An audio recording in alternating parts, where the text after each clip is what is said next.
Salut à toutes, salut à tous, bienvenue dans cet épisode supplément de Tech Café, l'épisode où on vous diffuse les actualités qui étaient prévues dans la veille, dans la préparation de l'émission et qu'on a préféré mettre de côté pour vous en faire bénéficier à part, pour pas faire un épisode hebdomadaire trop long. Je suis Guillaume Vendée et j'ai l'immense plaisir et bonheur de retrouver Guillaume Poggiaspala. Salut Guillaume.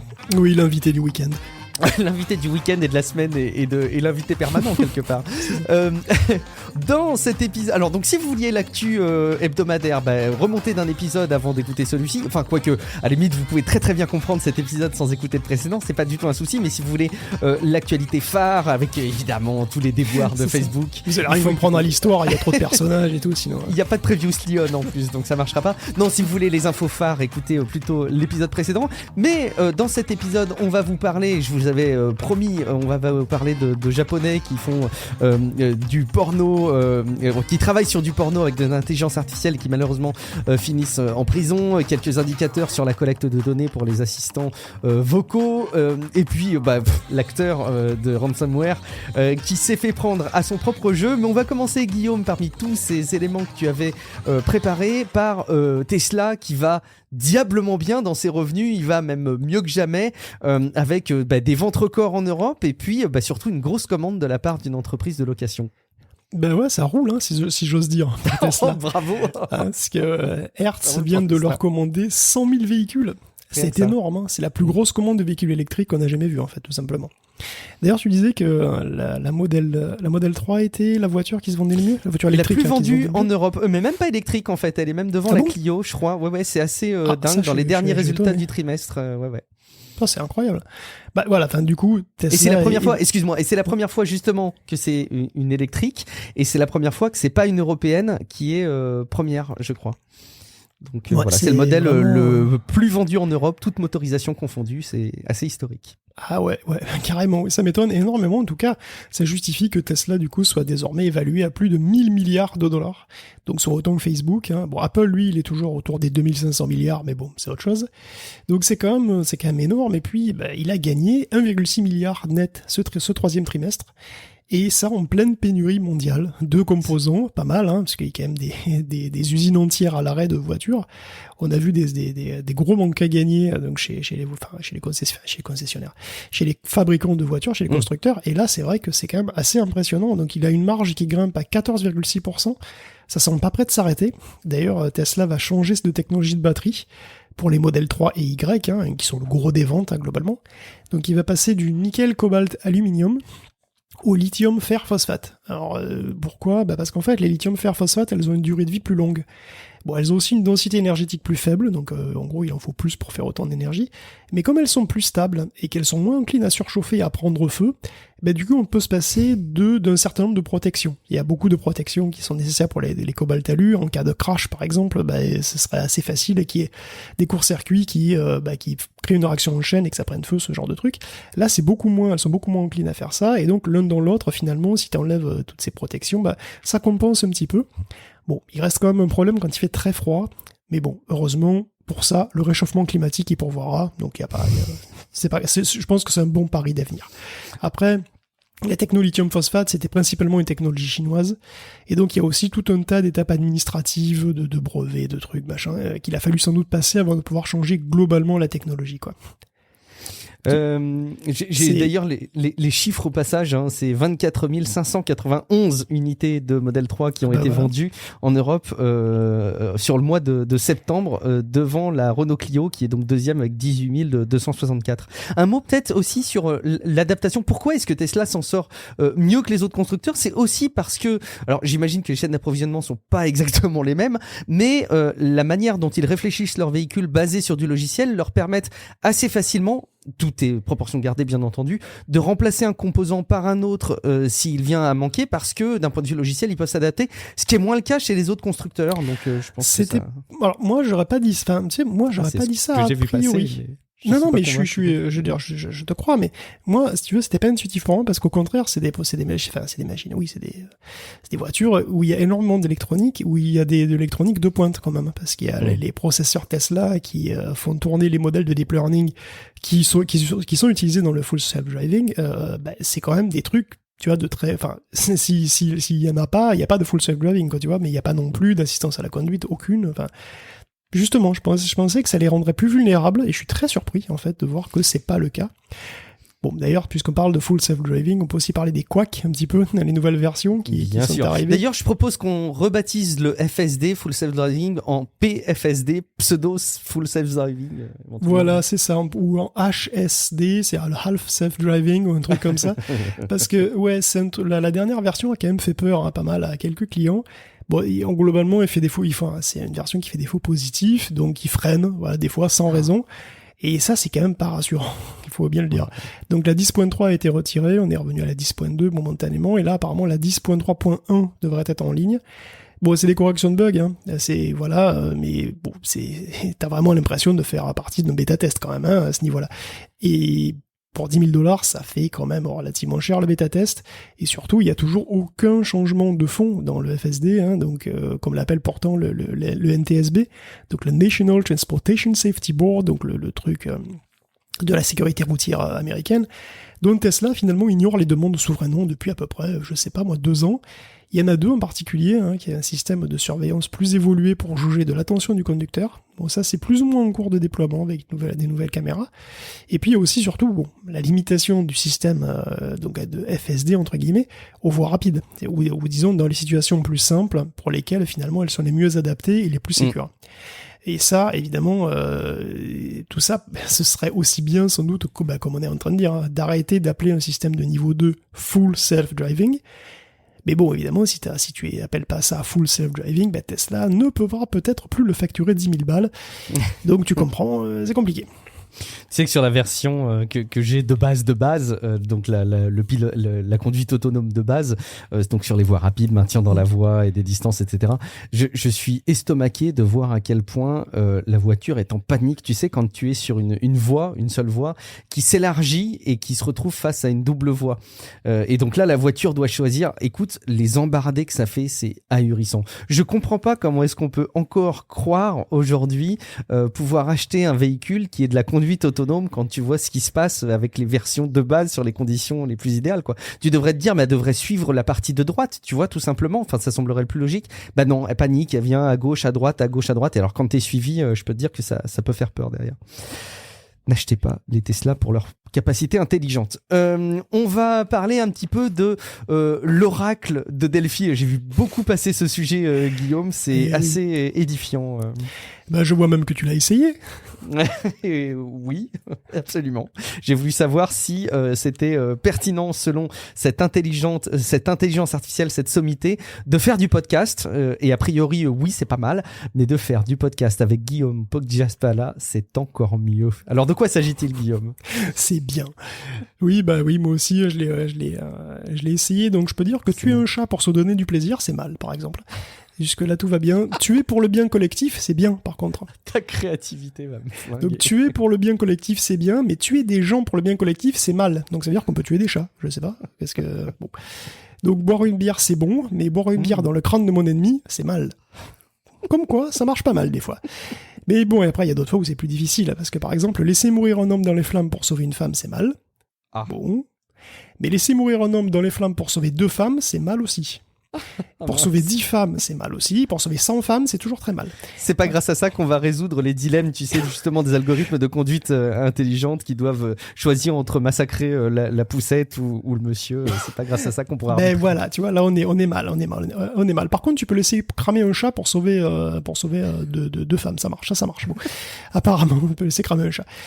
C'est donc évidemment, hein, c'est avec une accroche pareille, hein, c'est faire une IA morale. Delphi a effectivement été énormément testée, et évidemment elle a dit beaucoup de conneries, et évidemment c'est là qu'elle est la plus rigolote, et je pense que c'est là aussi qu'elle sert le mieux à mon avis, puisqu'elle sert à montrer les limites de l'exercice tout simplement.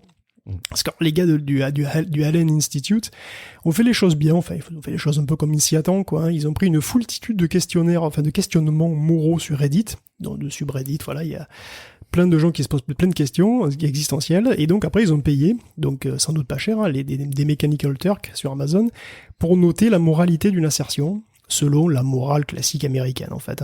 Bon, bah, c'est un truc, évidemment, tout ça, forcément, quand on parle de morale, forcément, c'est aussi culturel, mais bon, donc, c'est une étude américaine. Hein. Donc, résultat, bah, on a un modèle de langage qui extrapole la moralité de ce que vous écrivez à partir de tout ça. Sauf que, bien sûr, ce truc, comme tous les modèles de langage actuels, hein, c'est un modèle statistique qui repère et quantifie les corrélations entre des groupes de mots, et puis c'est à peu près tout. Donc, Delphi, comme GPT-3, il analyse que la forme. Donc, c'est un modèle creux, hein, qui est facilement berné par la formulation d'une phrase. Donc en gros, on peut lui faire dire une chose et son contraire simplement en le formulant de deux manières, positive et négative. Donc c'est une superficialité comme ça qui est qui est récurrente évidemment dans les modèles de langage actuels, et c'est vraiment mis à nu avec Delphi. Tout comme les biais. Tu vois, l'Amérique c'est bien, la Somalie c'est dangereux, être pauvre c'est mal, être riche c'est bien. Alors oui, être pauvre c'est moins bien qu'être riche, sans aucun doute, mais est-ce que c'est un jugement moral ? Est-ce qu'on peut dire qu'être pauvre c'est mal moralement, tu vois ? Bon, ça n'a pas vraiment de sens, mais en fait, on s'en fout, enfin je veux dire on s'en fout. Delphi s'en fout, parce que pour Delphi la moralité n'existe pas. Delphi ne comprend rien. Delphi elle voit des tokens qui se suivent, et telle combinaison de tokens, ben, ça penche plus vers le positif que telle autre combinaison de tokens en fonction des combinaisons de tokens qu'elle a déjà vues pendant son entraînement, et puis c'est tout. Mais c'est bien en fait, hein, parce que finalement Delphi, elle est en partie, je suppose, faite exactement pour ça, pour montrer le danger de donner trop de crédit, d'accorder trop d'intelligence à ces intelligences artificielles. J'ai testé là, pendant que tu reparlais, j'ai eu une idée, j'ai mis Occupy the Capitol to keep Donald Trump as president. Et donc, bon, ça met que c'est mal. Et il y a quand même un avertissement au-dessus qui dit que le contenu peut être offensant et que, en gros, qu'il faut faire attention quand on le partage. Donc, il faut mieux éviter de le partager. Il y a une petite mise en contexte maintenant. Je sais pas si c'était le cas avant ou si c'est une mise à jour qui a été faite, je sais pas. Alors bon, est-ce que tu vas pouvoir enfin, Guillaume, nous parler, ça aura fait le teasing de la semaine, de ce japonais qui a exploité l'intelligence artificielle pour contourner des limites sur la diffusion du porno chez lui qui a mal fini en plus. Bah ouais, c'est vrai qu'en même temps on peut pas dire que les IA servent à rien, regarde, il y a un japonais qui a utilisé du deepfake pour décensurer du porno. Beaucoup plus utile que Delphi quand même. Bah oui, vous le savez très certainement, hein, mais au Japon, on censure les parties intimes.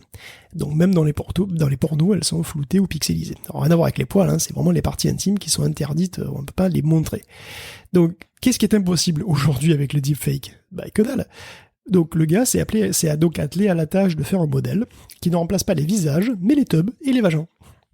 Pourquoi pas ? Il n'y a aucun souci. Pourquoi pas ? Mais oui, et bon, j'ai pas vu les résultats, je le confesse, j'ai pas trouvé d'exemple. Ton investissement en termes d'investigation n'a pas été jusqu'à chercher des exemples. Eh ben si, mais j'ai pas trouvé. Non, mais en fait... Non, mais c'est compliqué, évidemment, tu te doutes bien que c'est un petit peu compliqué. Mais bon, ça a quand même l'air de marcher pas trop mal, puisque le gars s'est fait 96 000 $ en décensurant et en vendant une dizaine de milliers de vidéos. Et donc, le porno au poil se vend bien, et même en photo, en fait, hein, puisque le gars a été arrêté pour violation de copyright, et évidemment, commerce d'images obscènes, donc comprendre porno avec poil au Japon, hein, c'est obscène. Donc c'est la première attestation de ce type au Japon, c'est assez inattendu finalement, puisqu'on pensait sans doute que le deepfake exposait plus aux problèmes d'usurpation d'identité, tu vois, de droit à l'image, ce genre de truc. Et puis finalement, bah non, c'est tout bête, hein, tu fais du porno qui montre des sexes, donc voilà, sans pixelisation ou sans floutage, donc tu tombes sous le coup de la loi. Ce qui est rigolo finalement, c'est que ces sexes, ces vagins, tout ce que tu veux, ils sont artificiels en fait, ce sont pas des vrais.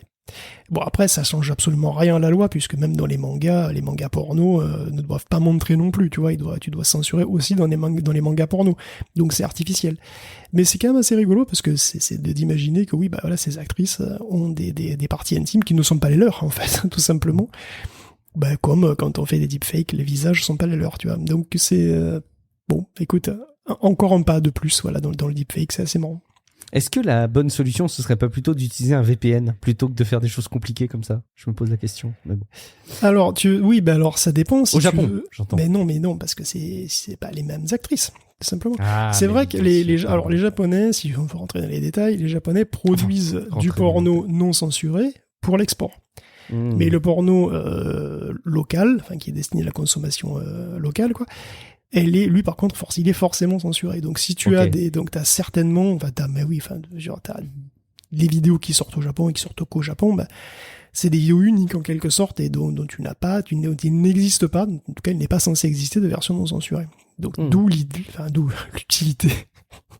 L'utilité est un bien grand mot, mais enfin bon voilà, d'où la raison pour laquelle tu as envie de décensurer certaines vidéos spécifiquement. C'est intéressant. Effectivement, un pas de plus. Allez, on va parler un petit peu des assistants connectés. Il y a un benchmark toi, tu penses que les pornos sont interchangeables, mais non, il y a des gens qui sont fixés sur des actrices. Hein. Tout à fait. Non, mais je pense que c'est des enjeux et je peux comprendre que ce soit des combats que certains veuillent mener à grand renfort d'algorithmes d'intelligence artificielle. C'est normal. On va parler donc des assistants vocaux, des assistants connectés, parce que tu es tombé sur un benchmark qui nous permet de savoir lequel est le plus respectueux, avec des guillemets, de nos données privées, Guillaume.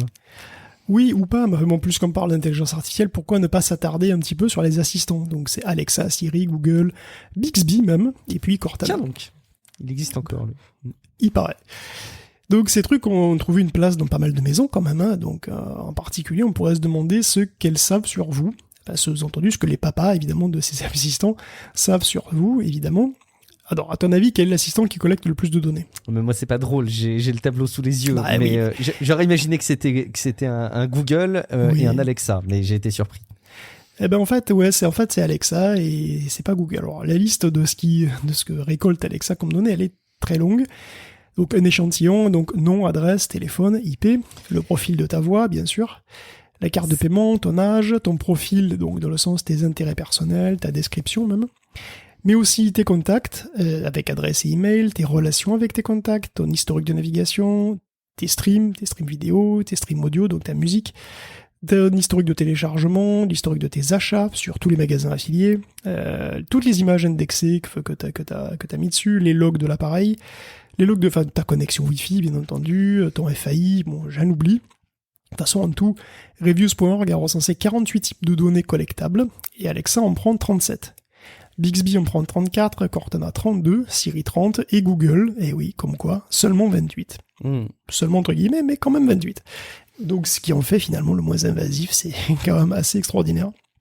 Tout est relatif. Après, ce qui m'intéresse, ce qui m'interpelle, Guillaume, sur ce comparatif, c'est que j'ai du mal à percevoir ce qu'on entend par collecte de données par ces assistants, parce que en fait, c'est des données que tu partage avec les plateformes sur lesquelles sont installés ces assistants. Par exemple, Siri, c'est les autorisations que tu donnes, j'en sais rien, sur ton iPhone, etc. Alexa, j'imagine que c'est quand tu configures le truc au départ et que tu renseignes tes données, mais je voudrais pas qu'on soit trompeur en laissant imaginer que c'est quand tu discutes avec ces assistants qu'ils retiennent des informations telles que celles-ci. Tu vois ce que je veux dire? Ça dépend. C'est-à-dire que, par exemple, si tu demandes à Alexa de te jouer de musique, Alexa va l'enregistrer. C'est tes goûts musicaux, tes centres d'intérêt. Tes goûts musicaux, voilà. Mais c'est pareil pour tout ce que tu lui demandes de faire, en fait. Absolument tout ce que tu lui demandes de faire est logué, par exemple, tu vois. Mais tu as raison. En particulier, déjà, il y a une bonne partie de ces données qui sert directement aux fonctions de l'assistant. C'est vrai. Enfin, je veux dire, tu vois, si tu dis appeler Pauline, il faut qu'il sache qui est Pauline. Je veux dire, quelque part, c'est bien normal qu'il ait l'adresse email ou le téléphone de Pauline. D'un autre côté, il sait aussi si Pauline c'est ta mère, c'est ta sœur, c'est ta copine, appelle ma sœur, il sait que c'est Pauline, tu vois, ce genre de truc. Il a une idée en tout cas. Ouais. Voilà, il a une idée. Mais donc du coup, effectivement, il y a des choses que, par exemple, si tu fais un achat via Alexa va l'enregistrer. Il y a énormément de choses aussi qui sont... tu vois, par exemple, Siri, il sait aussi qui est dans ta famille Apple. Parce que c'est pour le partage familial, il doit savoir quels sont tes liens de parenté avec d'autres gens. Bixby, par exemple, se souvient de tout ce que tu as acheté. Lui aussi. Donc Google et Cortana, ils se souviennent de tous les lieux que tu as visités. Ils se souviennent de tous les endroits où tu as habité, par exemple. Et ça, que tu aies un téléphone ou pas, en fait. C'est ça le truc. C'est évidemment, si tu as un téléphone sur lequel tu utilises Google Assistant, bon, il y a aussi beaucoup de données du téléphone. Si tu prends un Google Assistant tout seul, il va aussi enregistrer beaucoup de choses, tu vois. Donc c'est ça qu'on entend. Après, voilà. Bon, c'est vrai que on peut trouver ça naturel qu'ils savent énormément de choses, puisque c'est ça qu'ils utilisent pour nous donner pour nous rendre des services, quelque part. Bon, après, on peut aussi trouver ça un peu invasif. Parce qu'ils savent énormément de choses, ils écoutent un petit peu tout le temps ce que tu leur demandes, et évidemment, ils gardent la trace de pratiquement tout ce que tu leur demandes. Bon, est-ce que je suis le seul à trouver ça invasif ? Je sais que non, parce que 71% des Américains ont un assistant chez eux, et 61% sont inquiets pour leur vie privée, et 45% ont essayé de les désactiver même.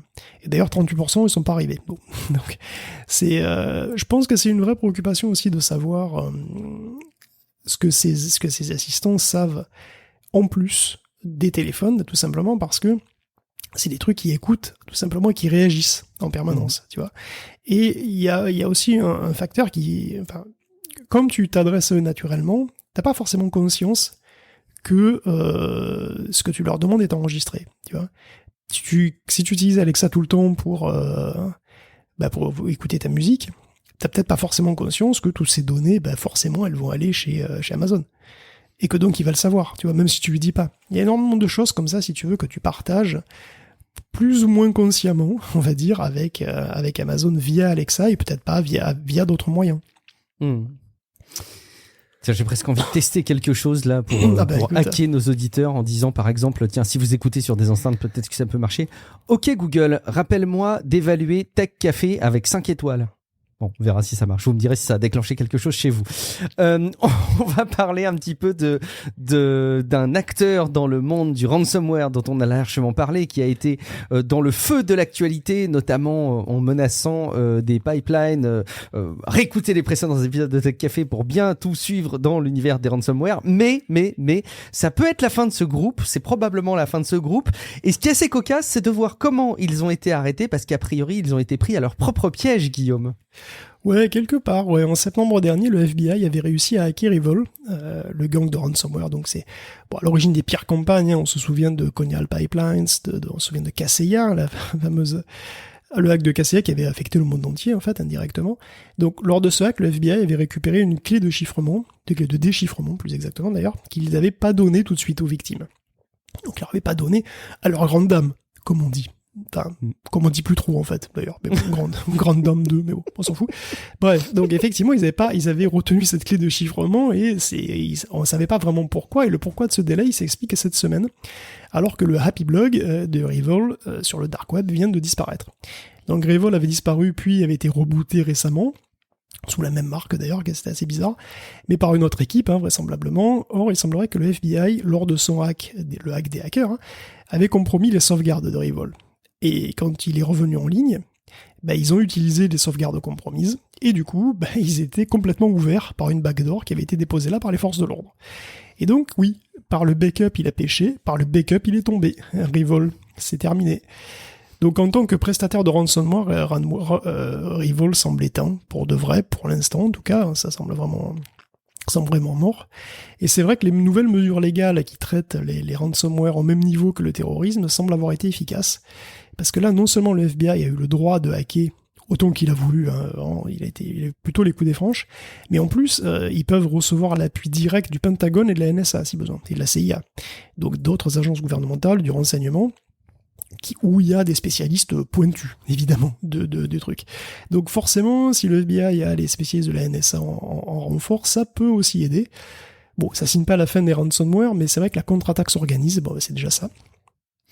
On va parler, pour conclure cet épisode week-end, de l'effet Dunning-Kruger qui a été pas mal popularisé dans le cadre des confinements et notamment pour les discussions qu'il pouvait y avoir sur les réseaux sociaux.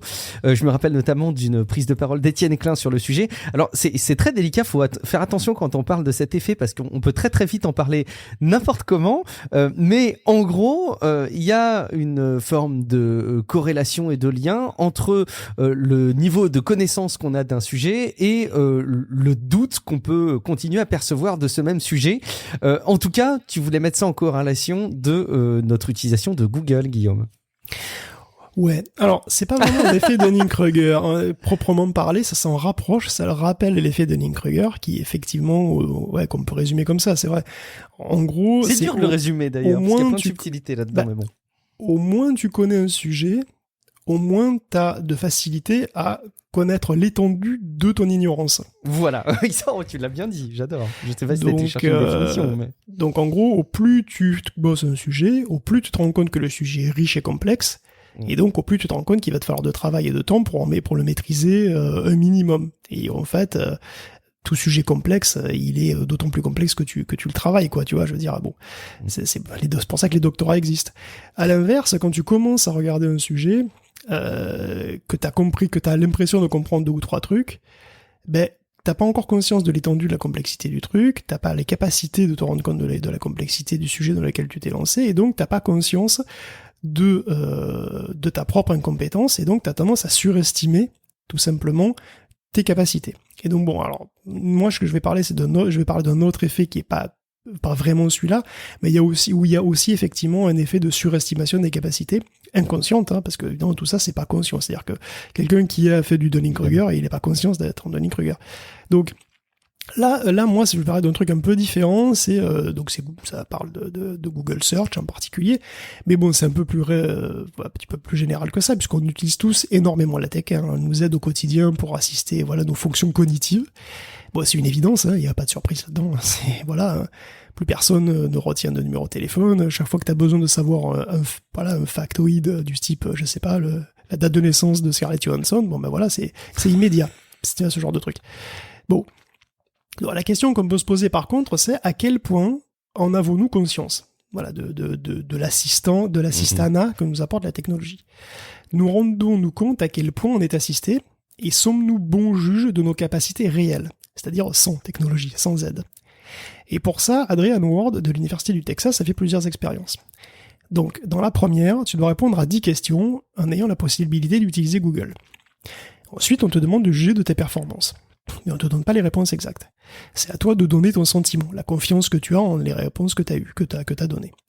On te demande aussi à quel point tu penses réussir un test ultérieur, ou par contre, tu ne pourras pas utiliser Google. Dans les 2 cas, ceux qui ont utilisé Google ont largement plus la confiance que ceux qui ont utilisé uniquement leur mémoire.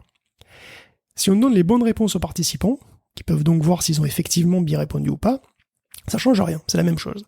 Ceux qui utilisent Google se pensent meilleurs que ceux qui n'ont pas pu l'utiliser. Pourtant, quand on fait effectivement le test plus tard sans Google pour personne, les 2 groupes répondent aussi mal l'un que l'autre. Donc il n'y en a pas un qui est vraiment meilleur que l'autre. Et donc, il y en a un qui surestime ses capacités. Donc, le simple fait d'avoir la possibilité d'utiliser Google amène à une surestimation des capacités. Et pour quantifier à quel point utiliser Google te donne le melon, on a appris encore un autre groupe qui pouvait pas utiliser Google. Par contre, on leur a dit à eux qu'ils avaient fait juste à 80% à leur questionnaire, quel que soit leur résultat réel. On les a mythos. Voilà, ils sont très bons. On leur a dit, vous êtes très bons. Bon. Ils ont eu à peu près le même sentiment de supériorité que ceux qui avaient eu le droit d'utiliser Google dans le test. Donc c'est quand même assez fort. Tu te rends compte, hein, c'est quand même pas mal, quoi. Donc cette confiance surdimensionnée, elle s'évapore par contre si on fait le test en demandant aux participants d'écrire d'abord sur une feuille les réponses qu'ils trouvent tout seuls, avant de les laisser utiliser Google. Là, ils se rendent compte, en fait. Ils essaient d'écrire des trucs, ils n'y arrivent pas, ils se disent, non, en fait, je suis pas si bon que ça.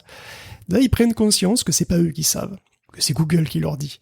Mais sinon, il semble bien que les participants n'aient pas clairement conscience d'à quel point ils utilisent l'outil.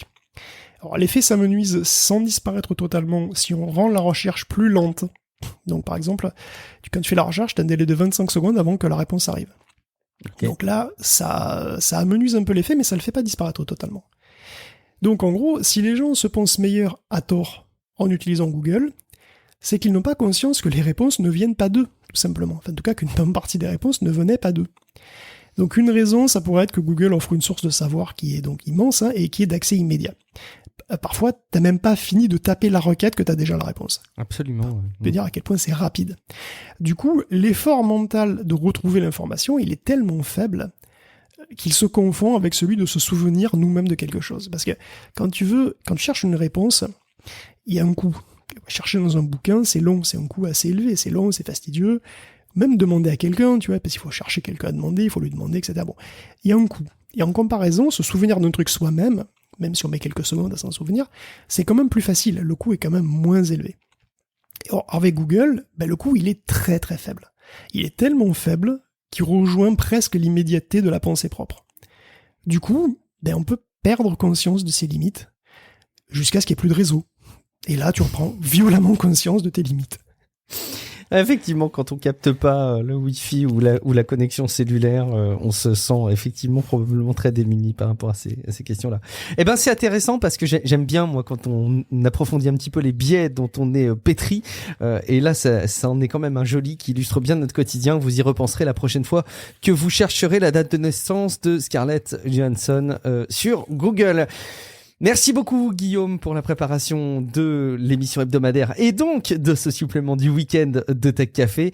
C'était une rubrique que tu as savamment intitulée C'est malin. Je pense que ça résumait très bien cet épisode et ces news.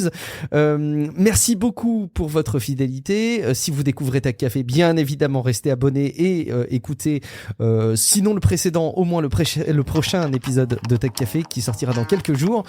Guillaume, tu peux nous rappeler enfin où est-ce qu'on peut te retrouver sur Internet ? Écoute, probablement sur Google, en train de chercher d'autres trucs que j'aurais pas pu me souvenir dont je serais persuadé de m'être souvenu après. C'est une certitude, j'en suis convaincu. Merci beaucoup Guillaume, moi c'est Guillaume Vendée, vous me retrouvez sur guillaumevendée.fr. Merci beaucoup pour votre fidélité, on se dit à très bientôt dans un prochain épisode de Tech Café. Ciao à toutes et à tous. Ciao à tous.